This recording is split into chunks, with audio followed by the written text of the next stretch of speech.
नमस्कार दोस्तों, कहानी क्राइम चैनल पर आपका स्वागत है। दोस्तों, आज की हमारी जो क्राइम की कहानी है वो है करनाल, हरियाणा से। तो चलिए दोस्तों, शुरू करते हैं क्राइम की इस सच्ची कहानी को। 25 नवंबर 2021 की दोपहर का समय था। करनाल जिले में तरवाड़ी की पुलिस को नेशनल हाईवे पर गुरुद्वारे के पास खेतों में खून से लथपथ शव पड़े होने की सूचना मिली।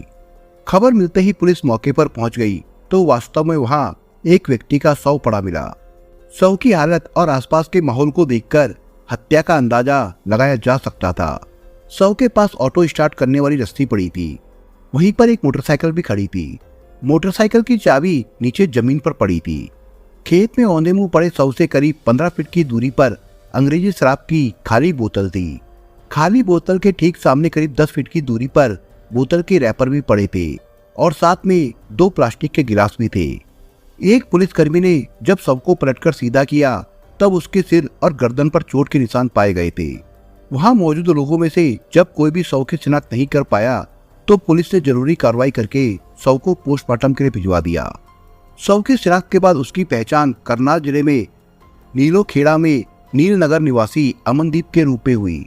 दरअसल अमनदीप का शव बरामद होने के एक दिन पहले ही उसके पिता गुरदीप सिंह ने उसके लापता होने की सूचना थाने में दर्ज कराई थी। जैसे ही गुरदीप सिंह को हाईवे पर गुरुद्वारे के पास युवक का शव मिलने की सूचना मिली तो वो तरवाड़ी थाने पहुंचे। तब पुलिस उन्हें शव की शिनाख्त के लिए अस्पताल ले गई। गुरदीप ने उस शव की शिनाख्त अपने बेटे अमनदीप के रूप में कर दी। 28 साल का अमनदीप ग्राफिक डिजाइनर था। वो रोजाना अपने घर से उचाना गांव में स्थित जी लैब में काम करने के लिए जाता था। रोज की तरह 24 नवंबर को वो अपनी ड्यूटी खत्म करके शाम के 4:30 बजे के करीब अपनी बाइक द्वारा लैब से घर के लिए निकला था, लेकिन वो समय पर घर नहीं पहुंच पाया। काफी समय बीत जाने पर भी जब वो घर नहीं आया तब उसके पिता गुरदीप सिंह ने उसकी तलाश शुरू की। पिता का चिंतित होना स्वाभाविक था क्योंकि अमनदीप ने लैब से निकलते ही अपने पिता को फोन करके बाजार से कुछ लाने के लिए पूछा था। इस पर उन्होंने कुछ भी लाने से मना कर दिया था और जल्दी संभल कर घर आने को कहा था। उन्होंने हिदायत दी थी कि अंधेरा होने से पहले वो घर आ जाए क्योंकि सुनसान इलाके में जगह जगह नशेड़ियों का जमघट लगा रहता है और वे लूटपाट करने के लिए घात लगाए बैठे रहते हैं। संयोग से जब वो रात के 9:30 बजे तक घर नहीं लौटा और उसका मोबाइल फोन नॉट रीचेबल बताने पर उसकी तलाश शुरू की गई। गुरदीप सिंह ने इसकी जानकारी पुलिस को दे दी। अगले दिन पोस्टमार्टम हो जाने के बाद पुलिस ने अमनदीप का शव उसके पिता को सौंप दिया। उसी समय एक युवक भागता हुआ आया। वो कुछ बोलने बताने से पहले ही ठिठक गया। तभी CI2 के इंचार्ज मोहनलाल ने उससे सवाल किया, तुम कौन? जी मैं अमनदीप का दोस्त। अमनदीप का दोस्त? अरे रविंदर का बोल। अमनदीप के पिता भुनभुनाए। धीमी आवाज को सुनकर मोहनलाल ने पूछा, आपने अभी कोई नाम लिया, कौन है वो और ये किसका दोस्त है? नहीं कुछ नहीं, ये कहते हुए गुरदीप सिंह अपने बेटे के शव के साथ एम्बुलेंस में बैठ गए। उधर पुलिस आगे की कार्रवाई में जुट गई। हत्याकांड के खुलासे के लिए SP गंगाराम पुनिया ने एक जांच टीम बनाई। जांच टीम घटनास्थल के दृश्य के आधार पर यह भी मान चुकी थी कि अमनदीप की हत्या पूरी तरह से एक साजिश के तहत की गई होगी जिसमें कम से कम 2-3 लोग शामिल हो सकते हैं। जांच टीम को आश्चर्य अमनदीप की पत्नी रविंदर कौर को लेकर हुआ। इसकी वजह यह थी कि वो एक बार भी थाने नहीं आई थी। जिस समय गुरदीप सिंह बेटे की गुमशुदगी दर्ज कराने आए थे उस समय भी वो उनके साथ नहीं आई थी और न ही मोर्चरी से शव सौंपते समय। इस वजह से पुलिस के संदेह की पहली सुई अमनदीप की पत्नी रविंदर कौर की ओर घूम गई थी। उसी रात जांच टीम ने रविंदर को अपनी हिरासत में ले लिया। गुरदीप सिंह ने पुलिस को बेटे की खोजबीन के लिए कुछ फोटो भी दी थी। उन्हीं में से एक तस्वीर ऐसी भी थी जिसमें रविंदर कौर एक अन्य युवक के साथ थी, जबकि उसका पति अमनदीप पीछे बच्ची को गोद में लेकर खड़ा था। कई तस्वीरों में रविंदर उस युवक के साथ थी जो विभिन्न आयोजनों, टूरिस्ट जगहों, पार्कों और धार्मिक स्थलों की थी। पुलिस ने उस युवक के बारे में गुरदीप सिंह से जानकारी लेनी चाहिए, लेकिन उन्होंने चिढ़ते हुए कहा कि उसके बारे में रविंदर कौर से ही पूछताछ कर ले तो ज्यादा अच्छा रहेगा। जांच टीम को उसी समय ये बात भी ध्यान में आई कि वही युवक उस समय भी आया था जब अमनदीप का शव गुरदीप सिंह को सौंपा जा रहा था। उस समय वो भागता हुआ आया था, लेकिन कब नजर बचाकर वहां से निकल गया पता ही नहीं चला। CI इंचार्ज मोहनलाल ने रविंदर को एक फोटो दिखाई। उस पर एक फोटो पर उंगली रखते हुए उन्होंने पूछा, तुम्हारी बगल में खड़ा ये लड़का कौन है? रविंदर कुछ नहीं बोली। चुपचाप बैठी रही। कुछ समय बाद उन्होंने अपना मोबाइल फोन उसके सामने रखकर स्पीकर ऑन कर दिया। उस पर एक कॉल की वॉइस रिकॉर्डिंग थी जो कुछ समय पहले ही आई कॉल की थी। फोन से आवाज आने लगी, सर मैं हेड कांस्टेबल बोल रहा हूँ, मैंने उसे पकड़ लिया है जिसकी तस्वीर आपने हमें भेजी थी। उसके साथ एक युवक और पकड़ा गया है। दोनों दिल्ली जाने वाली बस में बैठे थे। आधे घंटे के भीतर उन्हें लेकर मैं थाने आ जाऊंगा। तुमने जिसे पकड़ा है उसका नाम क्या है? मोहनलाल ने पूछा। सर फोटो वाले का नाम सनी और दूसरे का नाम कुणाल है, हेड कांस्टेबल बोला। ठीक है, दोनों को जितना जल्दी हो सके थाने लेकर आ जाओ। जांच अधिकारी मोबाइल को अपने हाथ में लेकर रविंदर को डपटते हुए बोले, अब बताओ सनी से तुम्हारा क्या रिश्ता है? सनी का नाम आते ही रविंदर के माथे पर पसीने की बूंदें छलक आई, जबकि सर्दी का मौसम आ चुका था। जांच अधिकारी ने साथ में खड़ी लेडी कांस्टेबल को एक गिलास पानी लाने को कहा और खुद कमरे का पंखा ऑन कर दिया। जहां रविंदर से पूछताछ हो रही थी वो एक कैबिन नुमा कमरा था। उसमें 4-5 लोगों के बैठने की कुर्सियों के साथ साथ एक बेंच भी लगा था। जांच अधिकारी रविंदर के सामने फैली तस्वीरों को समेटने लगे। उसी समय 2 कांस्टेबल 2 युवक को पकड़े अंदर घुसे। उनकी कमर में रस्सी बंधी थी जिसका दूसरा सिरा एक कांस्टेबल ने पकड़ रखा था। उन्होंने एक साथ कहा, यही दोनों पकड़े गए हैं। इनमें सनी कौन है और दूसरे का नाम तुमने क्या बताया था? मोहनलाल ने कांस्टेबल से सवाल किया। सर ये है सनी और दूसरे का नाम कुणाल है। ठीक है, इन्हें बेंच पर बैठा दो। एक राइटिंग पैड उठाओ और इनके बारे में पूरी जानकारी लिखो। मैं अभी 2 मिनट में आता हूँ। ये कहते हुए जांच अधिकारी कैबिन से बाहर चले गए। कैबिन में बैठी रविंदर की नजर जब सामने बेंच पर कमर में रस्सी बंधे सनी पर पड़ी तब उसने सिर झुका लिया, जबकि कुणाल उसी की ओर देखते जा रहा था, मानो उससे वो कुछ पूछना चाहता हो। महिला कांस्टेबल पानी का गिलास उसके सामने रखती हुई बोली, ये लो पानी पियो। तुम कुछ बोलते क्यों नहीं हो? साहब जो भी सवाल करे उनका सच सच जवाब दे दो, इसी में तुम्हारी भलाई है। मैं अब क्या बोलूं, किसके लिए बोलूं? जब पति ही इस दुनिया में नहीं है तो कुछ भी नहीं। कौन होगा मेरा सहारा? बताओ, तुम ही बताओ मुझे। इतना कहते हुए रविंदर सुबकने लगी। उसकी आंखों से आंसू बह निकले। उससे अधिक उम्र की लेडी कांस्टेबल रविंदर के सिर पर हाथ रखकर सहराती हुई बोली, देखो मैं भी औरत हूँ, तुम्हारा दर्द समझ सकती हूँ। जो हुआ उसे भूलकर आगे की जिंदगी के बारे में सोचो। मैं क्या सोचूं, क्या बोलूं? मेरी जिंदगी पहले भी जैसे तैसे चल रही थी और आगे भी वैसी ही रहने वाली है। जिसके साथ जीवन के सपने देखे थे उसे भी तो पकड़ लाए आप। ये बोलते हुए रविंदर ने सिर झुकाकर बैठे सनी की ओर इशारा कर दिया। अच्छा यही है। लेडी कांस्टेबल की अपनी बात पूरी करने से पहले ही जांच अधिकारी कैबिन में एक महिला एसआई के साथ दाखिल हुए। एक नजर बेंच पर बैठे हुए दोनों युवक पर डाली, फिर रविंदर की ओर मुड़े। हाँ मैडम, आपको मुझसे कुछ भी बताने से ऐतराज है तब इनके सवालों के जवाब आप दे दीजिए, पर हाँ ध्यान रहे ये थोड़ी कड़क पुलिस वाली है। जांच अधिकारी ने साथ आई लेडी एसआई की ओर इशारा किया। सर इसने बैठे एक युवक की पहचान कर ली है, लेडी कांस्टेबल बोली। शाबाश, ये हुई ना बात। ऐसा करो तुम एक डायरी में इसके बारे में सब कुछ नोट करो और मैडम जो उनसे सवाल जवाब करेंगी उसकी रिकॉर्डिंग भी करो। मुझे किसी जरूरी तहकीकात के लिए निकलना है। कल तक अमनदीप की पोस्टमार्टम रिपोर्ट भी आ जाएगी। सोमवार को इन्हें बयानों के साथ कोर्ट में हाजिर कर देंगे।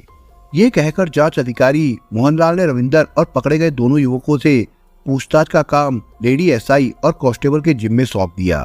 रविंदर थोड़ी सहज हो चुकी थी। उसने धीरे धीरे अपने राज खोलने शुरू कर दिए थे।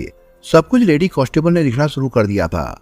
उसने जो बताया उसी में अमनदीप से लेकर सनी और हत्याकांड की सारी बातें थी। इस तरह से अमनदीप और रविंदर के अलावा सनी के साथ संबंधों की जो कहानी सामने आई वो इस प्रकार निकली। हरियाणा के अंबाला शहर की रहने वाली रविंदर कौर की शादी सन 2016 में करनाल में सानी लोखड़ी के अमनदीप के साथ हुई थी। इनकी शादी के बाद 2 परिवारों की खुशियां एक जरूर हो गई थी, किंतु रविंदर और अमनदीप की खुशियों का मिलन नहीं हो पाया था। उन्होंने अरेंज मैरिज को परिवार और समाज के लोगों के बीच स्वीकार तो कर लिया था, लेकिन सुहागरात की सेज पर उनके मन में कई सवाल बने हुए थे। उस दौरान अचानक रविंदर ही बोल पड़ी, लगता है आप मुझसे कुछ पूछना चाहते हो। नहीं तो शेरवानी के बटन खोलते हुए अमनदीप बोला। तो फिर मैं ही पूछ लेती हूँ। आपकी पगड़ी खूबसूरत लग रही है, येलो कलर है, अगर पिंक होती तो और भी अच्छी लगती। रविंदर ने मुस्कुराते हुए कहा, तुम्हें पिंक बहुत पसंद है, मुझे ही क्यों सारी लड़कियों को पसंद होता है पिंक कलर। क्या तुम्हें नहीं पता इस बारे में? रविंदर बोली। मुझे ये सब सोचने का समय ही कहाँ मिलता है। घर से ऑफिस और ऑफिस से घर आने में काफी समय निकल जाता है। ऑफिस में भी काम का दबाव बना रहता है। अमनदीप गहरी सांस लेते हुए बोला, ऑफिस में लड़कियां काम नहीं करती है क्या? वहां तो लड़कियां एक से एक सज धज कर आती होंगी, उनसे भी फैशन ट्रेंड की बातें होती होंगी। तो फिर क्या? अमनदीप ने पूछा। मेरा मतलब है तुम्हारी कोई लड़की भी दोस्त होगी, कोई गर्लफ्रेंड होगी। मुझे इन सब चीजों में कोई रुचि नहीं रही है। इसका मतलब हुआ आप तो एकदम नीरस किस्म के आदमी हो। मैं तो आपसे बिल्कुल अलग हूँ। कैसे? अमनदीप ने चौंकते हुए पूछा। कैसे क्या? जैसे सभी सुंदर लड़कियों के साथ होता है मेरे साथ भी हुआ। यही कि मेरे चाहने वाले भी कई थे। रविंदर हंसते में बोली। कई थे का क्या मतलब? अमनदीप चौंका। मतलब ये कि लड़के मुझसे बात करने के लिए आगे पीछे घूमते थे। कईयों ने गिफ्ट देकर मुझे लुभाने की कोशिश की, लेकिन उनमें पसंद आया एक ही, और जब तक मैं उसके दिल की बात समझ पाती तब तक देर हो चुकी थी। रविंदर बोलती चली गई। देर हो चुकी थी क्यों? अमनदीप आगे की बात सुनना चाहता था। यही कि मैं यहाँ आ गई तुम्हारे सामने। मैं एक राज की बात बताना चाहती हूँ, लेकिन पहले मुझे कसम दो कि उसके बारे में किसी से कुछ नहीं कहोगे। चलो वादा रहा। अमनदीप रविंदर की ओर हाथ बढ़ाते हुए बोला। लेकिन तुम्हें प्यार से घरेलू नाम रिंपी बुलाऊंगा। बुरा तो नहीं लगेगा? अरे इसमें बुरा लगने वाली क्या बात है, मुझे और अच्छा लगेगा। रविंदर मुस्कुराते हुए बोली। इस तरह उन दोनों की पहली रात वादे इरादे और गिले शिकवों को दूर करने में बीत गई। नई जीवन की गाड़ी चल पड़ी, लेकिन अमनदीप और रविंदर के दिमाग में एक दूसरे को दूर करने वाला कीड़ा भी कुलबुलाता रहा। उनमें पति पत्नी की तरह प्रेम पनपने के बजाय दिन प्रतिदिन असहजता की भावना सिर उठाने लगी थी। जल्द ही रविंदर ने वो बात भी बता दी जिस बारे में शादी की पहली रात पहेलियां बुझाती हुई अमनदीप से कसम ले ली थी। दरअसल रविंदर स्कूल के जमाने के प्रेमी हर्षपाल उर्फ सनी को शादी के बाद भी नहीं भूल पाई थी। उससे वो बहुत प्यार करती थी। ये बात उसने अमनदीप को बता दी थी। इसके बावजूद अमनदीप ने रविंदर को अपना बना लिया था। देखते ही देखते दोनों की शादी के 5 साल बीत गए। दोनों एक बेटी के माता पिता भी बन गए। फिर भी रविंदर के दिल में प्रेमी सनी को लेकर दबी हुई आग सुलगती रही। उसकी सन्नी के प्रति समर्पित ये सारी आदतें परिवार में किसी को मालूम नहीं थी। अमनदीप भी इससे वाकिफ नहीं था। वो सिर्फ इतना जानता था कि सनी उसके स्कूल का दोस्त और पुराना प्रेमी है। यहाँ तक कि रविंदर के पति को अपने पक्ष में लेकर प्रेमी से मिलवाकर दोस्ती भी करवा दी थी। इसके बाद दोनों पक्के दोस्त बन गए थे। सनी अमनदीप के घर नहीं आता था, लेकिन रविंदर ही उसके साथ समय बिताने का कोई ना कोई तरीका निकाल लिया करती थी। छुट्टियों में जब अमनदीप के साथ कहीं घूमने का कार्यक्रम बनाती थी, तब इसकी जानकारी सनी को भी दे देती थी। कई बार तो वो अमनदीप की इच्छा के खिलाफ सनी को घूमने वाली जगहों पर साथ ले गई थी। अमनदीप के प्रति पत्नी प्रेम दर्शाने के लिए रविंदर को और परिजनों की आंखों में आसानी से धूल झोंक देती थी। इस बारे में परिजनों को रविंदर से कोई शिकायत नहीं थी। वो कोई भी काम अकेले नहीं करती थी। हर छोटे बड़े काम में अमनदीप को साथ कर लेती थी। अमनदीप के अलावा घर के किसी भी सदस्य को रविंदर कौर पर शक नहीं हुआ। दूसरी तरफ अमनदीप अंदर ही अंदर सनी और रविंदर के प्रेम को लेकर चिढ़ता रहता था। वो चाहकर भी उसे नाराज नहीं कर पा रहा था। कई बार ऐसे मौके भी आए जब अमनदीप ने सनी को लेकर नाराजगी भी दिखाई। पत्नी से यहाँ तक कहा कि उसे भूल जाए, अब उनका बच्चा भी है, उसके भविष्य के बारे में सोचना चाहिए। इस नसीहत का रविंदर पर उल्टा असर होता था। वो उससे झगड़ पड़ती थी। सनी की नशे की आदत को लेकर भी अमनदीप चिढ़ता था। जब भी मौका मिलता रविंदर को ताने मारता था कि उसके दिल में एक नशेड़ी की जगह है, लेकिन उसकी नहीं। ये बात उसने सनी को भी बताई। उससे सलाह भी मांगी कि ऐसे में उसे क्या करना चाहिए। सनी ने उसे सलाह तो नहीं दी, लेकिन अपने मन में एक योजना अवश्य बना ली। रविंदर और सनी के प्रेम में अमनदीप बुरी तरह से पिसने लगा था। तनाव में तीनों आ गए थे। उनके मन में एक दूसरे के प्रति अलग अलग किस्म की शिकायतें जब तक फन उठा लेती थी। 24 नवंबर 2021 को रविंदर कौर अपनी बहन की शादी में अंबाला में थी। अमनदीप अपने काम की वजह से शादी से जल्दी लौट आया था।